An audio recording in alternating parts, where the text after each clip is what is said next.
with Larry Schaffer of Terceira Wines in his tasting room, right in the heart of Los Olivos. Larry, what wine do you want to start with today? I'm going to start with our 2022 Clairette Blanche. So I just started working with Clairette Blanche a couple of years ago.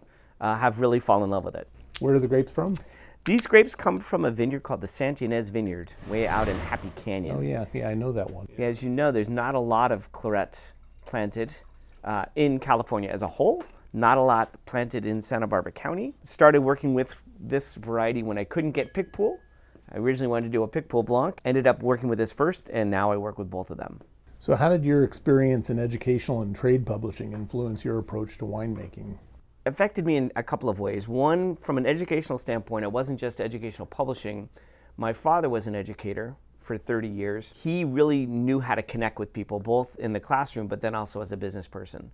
And I kind of took that to heart when I decided to make wine. I always thought it would be an interesting combination to have a technical background, have a master's degree from Davis, and a sales and marketing background to be able to explain wine in an approachable manner. And I didn't achieve that as I started making wine, but as I've been making wine longer and longer, I've been moving more and more towards that kind of plateau. From the music side, creativity more than anything else. Yeah. I never really consider myself a creative person, but as a winemaker, you have to be creative. So that was kind of your motivation for pursuing a master's degree at UC Davis? My motivation was I was switching things up entirely. I had a sales and marketing background. Science scared the dickens out of me.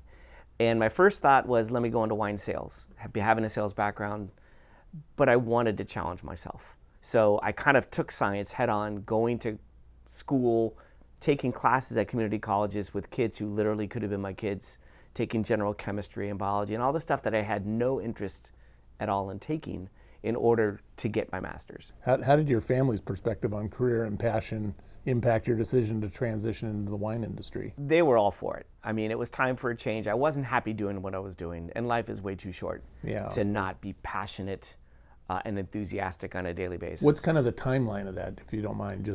So in 2001, I started thinking about a career change. I started taking classes. I was still working in the publishing industry, started taking classes at community colleges. I remember contacting Judy Blevins. She was a student advisor up at UC Davis, saying, hey, I think I really want to explore this. And the first thing she said is, get a job. She said, how many people go to a winemaker dinner or go to a wine tasting? Like, gosh, that'd be so much fun to be a winemaker. She goes, get a job, understand what it's like on a daily basis. The next day I drove down to Temecula, which was the closest winemaking region to where I was living. I met with a couple of winemakers, including Mike Tingely, who was at Maurice, and he agreed to have me come on and work in the cellar, work in the lab, kind of start from the bottom and understand what it was like on a daily basis. That's really the best way, to start from the bottom and learn all aspects of it. You know, I love to say it doesn't matter what you do, it doesn't matter what you get your degree in. It's difficult to call yourself that person until you've been doing it for a long time. And the beauty of winemaking, and I've been fortunate to work with some tremendous winemakers that all have very different philosophies. They've all affected me in a positive way. I don't necessarily model myself after any of them per se, but that's kind of the goal, is to find your own path. And it took me about 10 years of winemaking to kind of find my own path. Can you recall your first significant encounter with Rhone wines specifically? And were there any light bulb moment Rhone wines or Rhone varietals for you? I would say one of the first ones was an early Cigar Volant. I had not had a wine like it. The wine from Bonny Doon. Wine from Bonny Doon, yeah. not from the Rhone itself. It had such layers of flavors and aromas that I had not experienced. My dad was not really a wine drinker. My parents didn't drink much wine growing up, so I wasn't really exposed to wine much.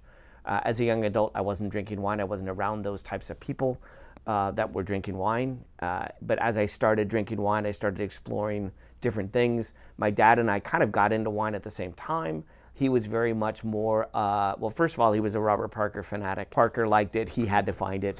My dad was a big Zinn fan, loved early Ridges, Rosenblums. He wasn't really a Rhone guy, he didn't know much about the Rhone. And so I didn't really explore it through him as much. Though he became a Bonny Doon fan, I remember having a Bonny Doon Vin de Glacier as dessert wine. Sure, yeah. Gosh, probably in the late 80s. But the Cigar Volant kind of stuck with me. That was one. a couple of others that have been instrumental, Domaine Pagao. Again, just this concept of a wine that had this dichotomy of etherealness but power at the same time really intrigued me. One of the great Chateauneuf de Papes. I agree. And then, in all honesty, one of your wines. We were at a dinner up in Oakland, and that was a great dinner with you and Steve Edmonds. And one of the wines that hit me was a 93 Marsanne.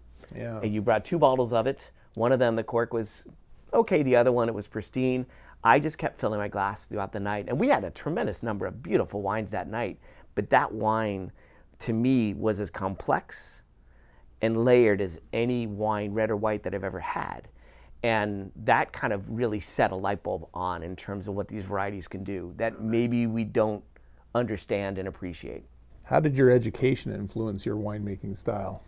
It kind of set me back, in all honesty. You know, when you go to school to learn winemaking, you learn the theoretical aspects of winemaking. I'm teaching a class for Davis right now, so I understand this. I'm really excited about teaching class 2 of my extension wine production course for UC Davis's extension winemaking program.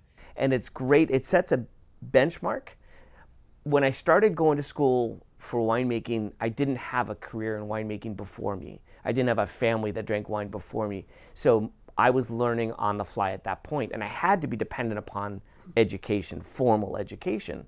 But really, my education began at Fess Parker when I graduated, and I had 4 winemakers that I was working with. The real world. The real world, working with thousands of tons, working with ferments, anywhere from 1.5 ton boxes to 30-ton tanks, and everything in between. That's when it kind of struck me. So education got me to a point.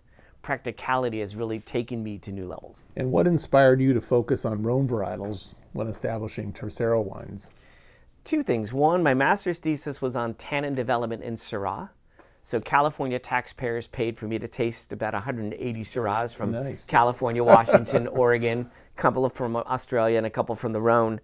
And I fell in love with that variety, but I also fell in love with blends that had that variety. That was number 1. Number 2, when I moved to Santa Barbara County, everyone was doing Pinot. Everyone was doing Chardonnay. I've been the fan of the underdog, and I still am the fan of the underdog in life in general. If somebody's in second place, I want to see if they can get to first place. Hence Clairette Blanche, right? Hence Clairette Blanche, hence Senso, hence Rhone varieties in general. Rhone varieties have not, and are still not, on the pedestal along with Bordeaux varieties and Burgundian varieties. They should be. They're not yet, and I want to be a part of assisting that process and making it go forward. So Rhone varieties attracted me, and then as I've started making them, a lot of what happens in life is you do things for a certain reason, and then you eventually do it for a totally different reason. Sure. So I started making them for one reason. I make them now because there's no other group of varieties that I can imagine that offer as much variety in those varieties.